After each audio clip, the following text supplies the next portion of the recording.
দাদা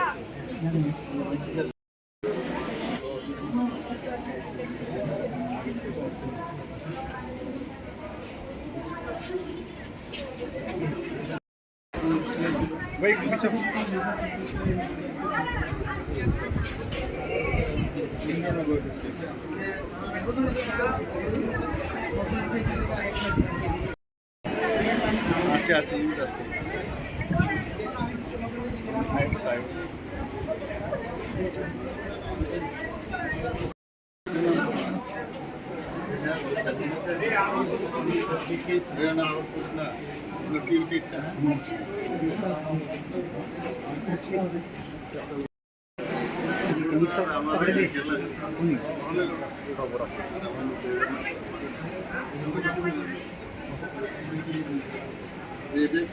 ঘটেছে যে প্রায় আমার কাছে যা খবর এসছে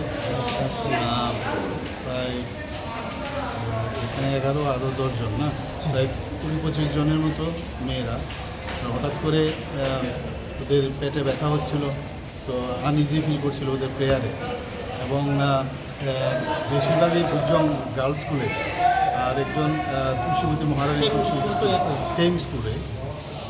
একজন তো এখানে তো আলাদা, স্কুল তো আলাদা, তো ওখান থেকে হঠাৎ করে ব্যথা হচ্ছে। আমার কাছে সকালে যখন খবরটা আসলো আমি সাথে সাথে খবর নিলাম এবং আমি বললাম যা যা দরকার আমাদের তরফ থেকে তাদের হেল্প করা। তো এটা খুব সম্ভব ফুড পয়জনিং থেকে হয়েছে। তো আমি আধিকারিকদের বলেছি যে এই বিষয়ে পুরো রিপোর্ট আমাকে দেওয়ার জন্য। এখন পর্যন্ত 11 জন এখানে আছে, 10 জন বুজং গার্লস স্কুলের স্টুডেন্ট এবং একজন হচ্ছে মহারানী তুলসী স্কুলে। কিন্তু হোস্টেলটা আলাদা, কিন্তু একই স্কুলে পড়ে। তো এখন ওদের শারীরিক যে অবস্থা আমি দেখলাম, ডাক্তারবাবুরা বললেন যে সবাই সেটেলড আছে, ভয়ের কিছু নেই। একজনের একটু জ্বর আছে, আর বাকি সবাই সেটেলড আছে। আমরা তরফ থেকে আমরা বলেছি যা যা সাহায্যের দরকার এবং ট্রিটমেন্ট যেন প্রপার হয় সেইভাবে আমাদের ডাক্তারবাবুরা সেভাবে দিচ্ছে। এখনও কি মানে কোনো স্টুডেন্ট কি সিরিয়াস রয়েছে কি স্যার? না, সিরিয়াস তো বললো না কেউ, সিরিয়াস আছে বলে মনে হয়, অল আর সেটেল।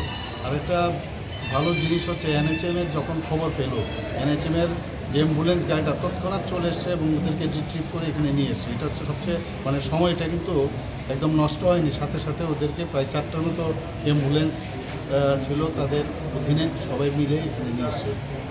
স্যার প্রশাসনের তরফ থেকে একটা ফুড কন্ট্রোলের একটা টিম টিম করে দিয়েছি।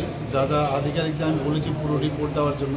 আমি এখন সেক্রেটারিয়েটে যাচ্ছি, গিয়ে পুরো বিষয়টা আবার আমি আলোচনা করব, যা যা করার আমরা করব।